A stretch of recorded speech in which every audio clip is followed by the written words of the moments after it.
Everyone, welcome back to my channel Astroveena. और जैसे मैंने आपको पहले ही प्रॉमिस किया था कि विद इन 4 to 5 लेक्चर्स आप अपने खुद का चार्ट रीड करना सीख जाओगे।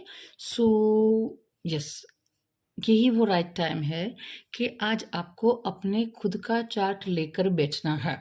राइट, सो सबसे पहले अपनी कुंडली ओपन करो। अपने पास मोबाइल में है तो वो भी ठीक है, लेकिन अगर प्रिंट आउट है तो वो सबसे बढ़िया है क्योंकि आप आराम से देख पाएंगे। तो सबसे पहले हमें अपनी पत्रिका जो फर्स्ट पेज है, राइट, जहाँ पे बर्थ चार्ट, D1 चार्ट, लग्न चार्ट ड्रॉ किया हुआ है वो ओपन करना है।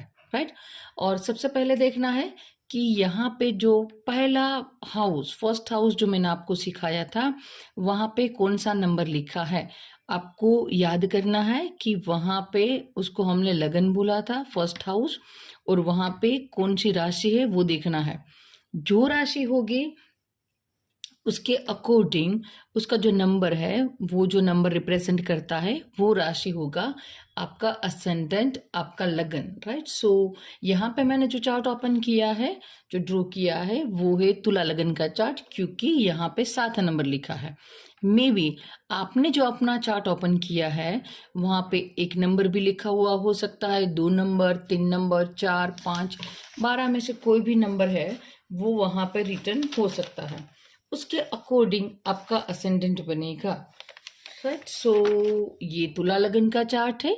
नाउ थिंक, अगर यहाँ पे 8 नंबर लिखा होगा तो कौन सा लगन का चार्ट बनेगा?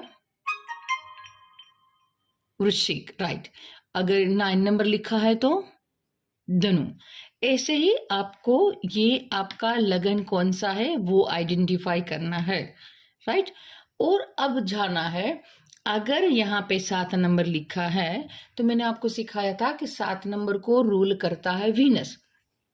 So now our most important point is like that, Venus यानी कि शुक्र कहाँ पे है। सो शुक्र कुंडली के 12 भावों में से कहीं पे भी हो सकता है। जहाँ पे होगा अकॉर्डिंग टू दैट आपका लाइकिंग, आपका पूरा लाइफ है वो उसके इर्द गिर्द जाने की जो पॉसिबिलिटी है वो काफी स्ट्रोंग हो जाती है। यहाँ पे अगर मान लीजिए कि फर्स्ट हाउस में ही आपका लग्नेश है, जो कुछ भी आपका लग्नेश बना, यहाँ हमने तुला लगन का चार्ट लिया है तो लग्नेश बना शुक्र, तो हम शुक्र के बारे में डिस्कस करेंगे।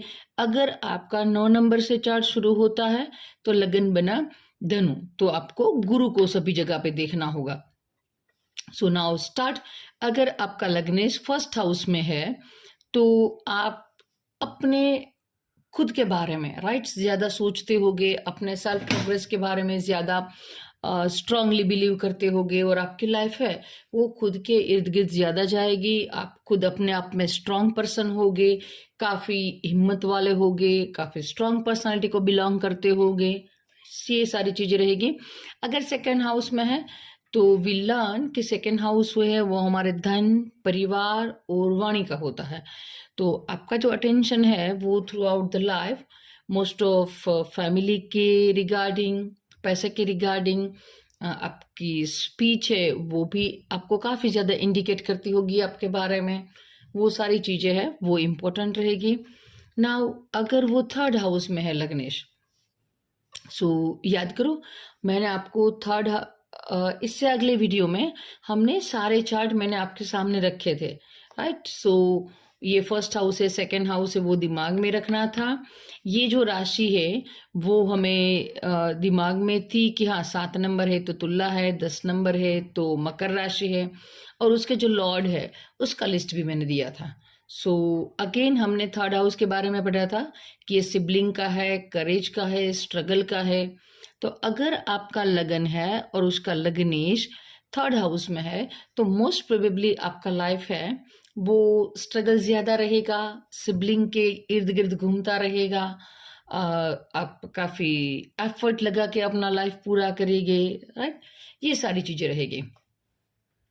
नाउ अगर लग्नेश फोर्थ हाउस में है तो yes, this is a very good combination, because fourth house है हमारी मेंटल पीस का, हमारे कंफर्ट का। सो यहाँ पे मोस्ट प्रोबेबली हम लग्नेश को अच्छा मानते हैं, कंफर्ट है। हाँ, एक बात है कि लाइफ में स्ट्रगल कम रहेगा, संघर्ष कम रहेगा। सो जो इनर निखार है, राइट, अंदर से जो निखार है वो थोड़ा सा कम पड़ जाएगा, क्योंकि ऑलवेज आपको कंफर्ट जोन मिला है।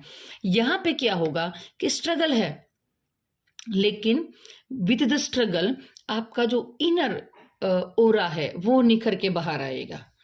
ओके, राइट नाउ इफ लग्नेश in the 5th house, so आपके लिए एजुकेशन, आपके बच्चे, अफेयर, राइट, वो सब ज्यादा मायने रखेंगे।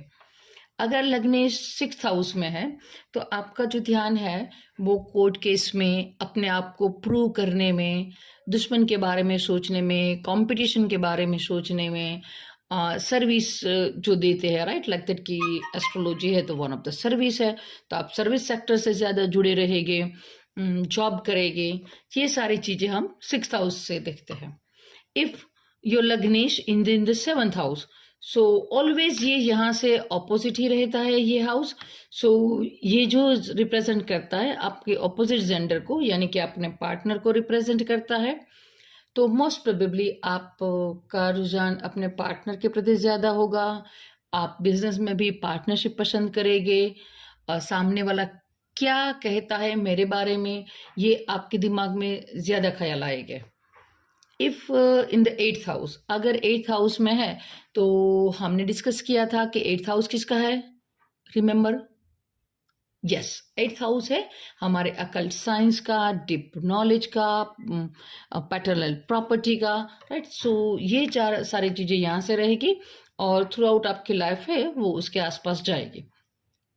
इफ योर लग्नेस in the 9th house, so 9th house काफी अच्छा है, हम सब लग का साथ चाहते हैं। तो अगर आपका लग्नेस 9th हाउस में है तो ये बढ़िया पोजीशन है। ये फादर का हाउस भी है, तो अपने फादर से भी सपोर्ट रहेगा, उसके बारे में आप ज़्यादा सोचेंगे और फ्यूचर के प्लान आपके पास हमेशा अवेलेबल रहेंगे। आप एक 9th हाउस रिलीजियन का भी है, तो आपके रिलीजियस में जो बिलीव है, राइट, वो ज़्यादा रहेगी। अगर लग्नेश 10th हाउस में है तो 10th हाउस है हमारा कर्म, हमारा बिजनेस। सो ये जो आदमी है वो खाली नहीं बैठ पाएगा, उसे कोई ना कोई काम चाहिए। थ्रू आउट लाइफ वो कुछ ना कुछ काम करता रहेगा और कर्म में आदमी ज्यादा बिलीव करेगा। अगर लग्नेश इन द 11th हाउस, सो ये भी एक अच्छा हाउस है, क्योंकि वो गेन का हाउस है और गेन हम सब चाहते हैं, राइट। सो क्विकली हमारा प्रोग्रेस हो, हमारे विशेष कंप्लीट हो, ये जो सारे भाव है वो यहाँ से है। ये छोटे भाई बहन का भाव था और ये बड़े वाले का है। सो हमारा जो लाइफ है वो बड़े भाई बहन के आसपास भी ज्यादा रहेगा। And last the 12th house, 12th house है रोग, ऋण, रिपू का, right. So no I sorry, 12th house है हॉस्पिटल, जेल और फॉरेन का।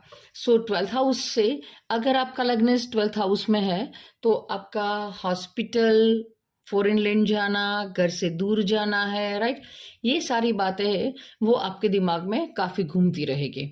और आपका जो अगर लग्नेस इन द 12th हाउस है तो आपको घर में ज्यादा अच्छा नहीं लगेगा जब तक आप बाहर नहीं जाओ, और घर से जितना दूर जाएंगे you will very happy.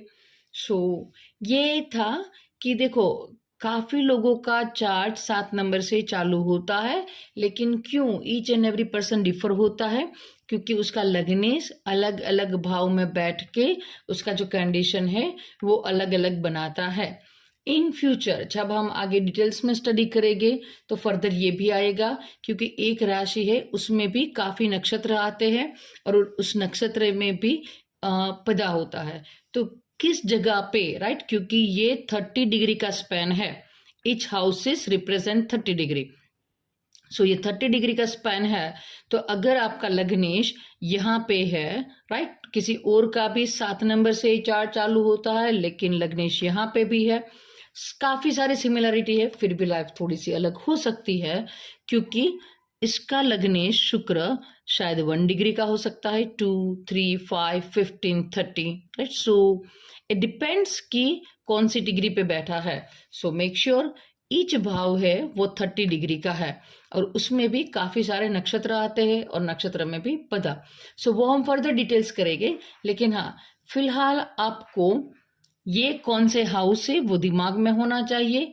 5th house, 2nd house, 3rd house, ये जो हाउस है वो किस चीज को रिप्रेजेंट करते हैं वो भी हमने सीखा था, वो भी आपके दिमाग में होना चाहिए। और ये जो नंबर लिखा है उसका लॉर्ड कौन है वो भी आपके दिमाग में होना चाहिए। Yes, so let's practice. मान लो कि अगर यहाँ पे 11 नंबर लिखा है, सो नाउ रिमेंबर 11 नंबर की राशि कौन सी राशि है? लेट्स थिंक, कुंभ, राइट। सो अब सोचिए कि कुंभ राशि का स्वामी कौन बना? Quick quick, Shani, right. So अब आपको देखना है शनि। अगर आपका चार्ट 1 नंबर से चालू होता है तो किसको देखना है? मेष यानी कि मंगल को। अगर 2 नंबर से चालू होता है तो वृषभ यानी शुक्र को। ऐसे ही 3 नंबर से चालू होता है तो मिथुन यानी कि आपको देखना है बुध। अगर 4 नंबर से आपका चार्ट शुरू हो रहा है तो आपको देखना है कर्क राशि यानी कि चंद्र को। अगर 5 नंबर से शुरू हो रहा है तो सिंह राशि यानी आपको देखना है सूर्य को। 6 नंबर से शुरू हो रहा है यानी कि आपका कन्या लगन है और आपको देखना है बुध को। 7 नंबर तो हमने डिस्कस कर चुके हैं, तुला राशि और शुक्र को देखना है। 8 नंबर वृश्चिक राशि है और मंगल को देखना है। 9 नंबर धनु राशि है और आपको गुरु को फाइंड आउट करना है। 10 नंबर मकर राशि है, शनि को फाइंड आउट करना है। 11 नंबर कुंभ राशि है, उसमें भी शनि को फाइंड आउट करना है। और लास्ट 12 नंबर मीन राशि है, उसमें भी आपको गुरु को फाइंड आउट करना है। जहां कहें कि भी भाव का जो मैंने बोला जो रिप्रेजेंट करता है वो सेम रहेगा। आपको आपका लगन और यहाँ पे कौन सा नंबर लिखा है ये फाइंड आउट करना रहेगा। सो वेल गाइस, ये आज मैंने आपको डिटेल्स बताया कि क्या लगन होता है और लग्नेश कहाँ पे बैठा है। उस हिसाब से हमारी पत्रिका का जो पूरा प्रिडिक्शन है वो बदल जाएगा। और अभी तो इसमें आगे हम इंक्लूड करेंगे काफी सारे प्लैनेट। हमने आज तो ओनली लगन ही डिस्कस किया है। इसके बाद आएगा सूर्य, चंद्र, मंगल, शुक्र, राहु, राइट। सो सारे प्लैनेट हैं वो डिफरेंट डिफरेंट जगह पे हो सकते हैं। 30 डिग्री का स्पैन है, उसमें भी कहीं पे भी हो सकते हैं। 12 हाउसेस है। So now you can understand कि हर एक पर्सन की लाइफ अलग क्यों है। क्योंकि फर्स्ट ऑफ ऑल सभी का जो लगन है वो एक डिफरेंट यूनिक नंबर से चालू होगा, 1 से 12 में से कोई भी। अब उसका लगने से वो कोई एक अलग साइन में हो सकता है, उसमें भी 1 से 30 डिग्री है हमारे पास, सो उसमें भी कहीं पे भी बैठ सकता है। अगेन अब उससे ज्यादा हम इम्पोर्टेंट देते हैं चंद्र कुंडली को।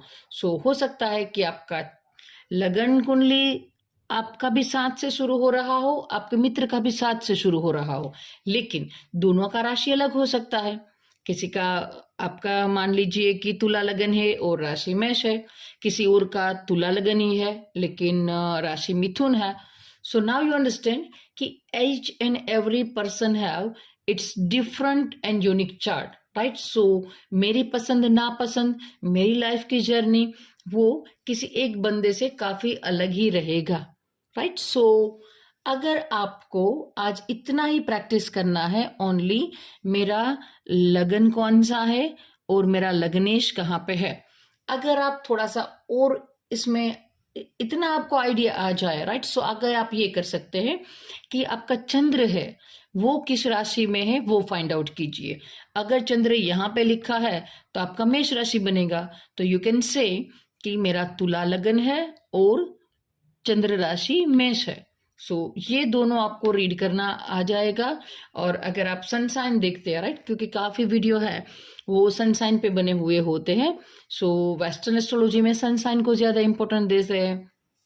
तो आपको तुला लगन है, मान लीजिए चंद्र यहाँ पे है तो चंद्र राशि मेष हुआ। और अगर आप सूर्य फाइंड आउट करना चाहते हैं तो सूर्य जहां पे लिखा है उस राशि का नाम ले लीजिए। मान लो कि सूर्य यहाँ पे लिखा है तो आपका सूर्य राशि हुआ एक्वेरियस, राइट। सो अगर आपको इतना समझ आ गया है दैट्स वेल एंड गुड।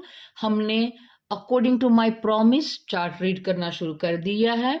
आपके पास आपका बर्थ चार्ट का प्रिंट आउट नहीं है तो प्लीज निकलवा लीजिए, ये काफी इजी रहेगा आपको आगे अंडरस्टैंड करने में, राइट।